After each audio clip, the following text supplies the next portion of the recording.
की जय हो। मेरे प्यारे सज्जनों, सावधान होकर सुनना।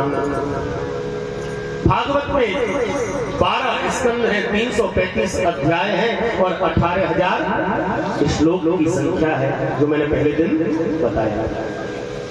भागवत में सर्वप्रथम महात्म्य है, जिसमें 6 अध्याय हैं, जहां पर भागवत की महिमा का वर्णन किया गया है कि भागवत किसने कही, क्यों कही, इसलिए कही और भागवत को सुनने से क्या क्या होता है। जिसमें सर्वप्रथम सूत जी और शौनक का संवाद है। सनत, सनंदन, सनातन, सनत कुमार चारों भाइयों का देवर्षि नारद से सत्संग है। आत्मदेव धुंधकारी गोकर्ण जी महाराज की कथा है। नारद जी की पूर्व जन्म की वृत्तांत कथा श्रवण कराई गई है।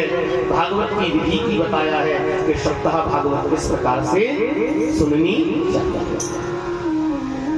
श्रोता और वक्ता के लक्षण बताए गए हैं। 6 अध्याय पूरे हुए।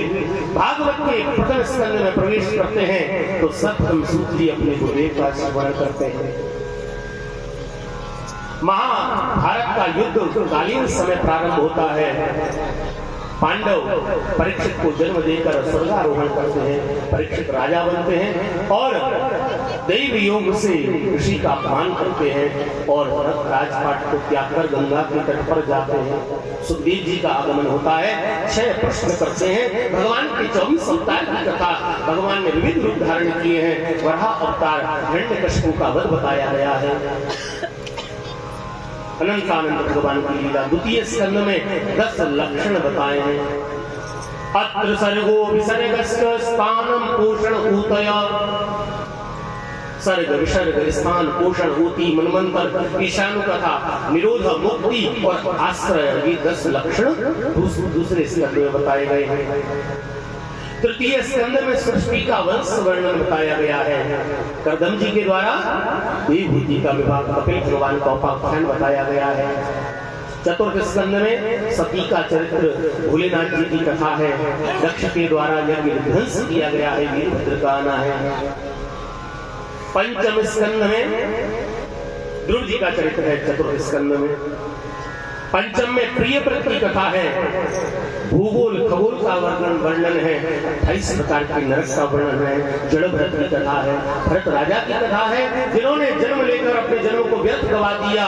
3 जन्म तक, एक में हिरण बने, तीसरे में जाकर पुनः ब्राह्मण घर में जाकर जन्म लिया। उसके बाद में सृष्टि का वर्णन, पृथ्वी से चंद्रमा, आकाश का वर्णन बताया गया। 28 प्रकार के नरक बताए गए। जो व्यक्ति जैसा कर्म करता है उसको वैसा ही फल प्राप्त होता है। छठे स्कंद में छठे मनमंत्र की कथा को बताया गया, जिसमें अजामिल उपाख्यान है। राजा रंतदेव का चरित्र है।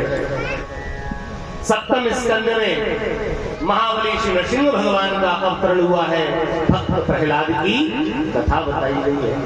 अष्टम स्कंद में देवताओं का असुरों का युद्ध है, समुद्र मंथन है।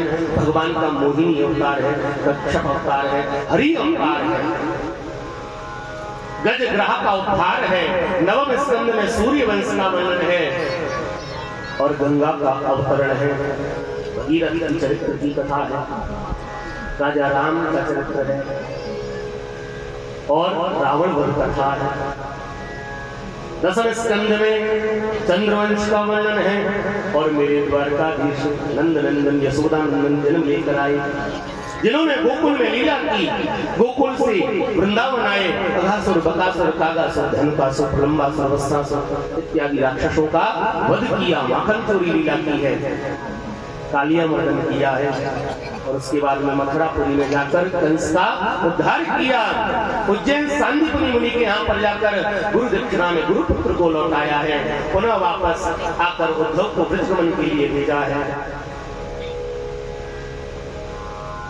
जरासंध के द्वारा युद्ध हुआ। 18वीं बार से रणछोड़ नाम पड़ा और वहां से जाकर सीधे द्वारकापुरी में आकर बस गए। द्वारकापुरी में भगवान के विवाह और रस जीवन का उपदेश बताया है।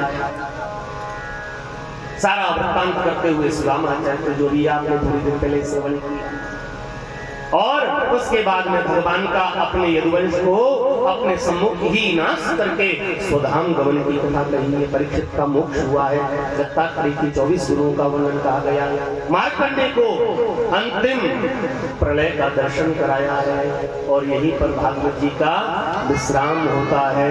बोल भागवत भगवान की जय हो, वेद व्यास भगवान की जय हो, श्री सुखदेव जी महाराज जय हो। जय जय श्री राधे, जय जय श्री राधे, जय जय श्री राधे।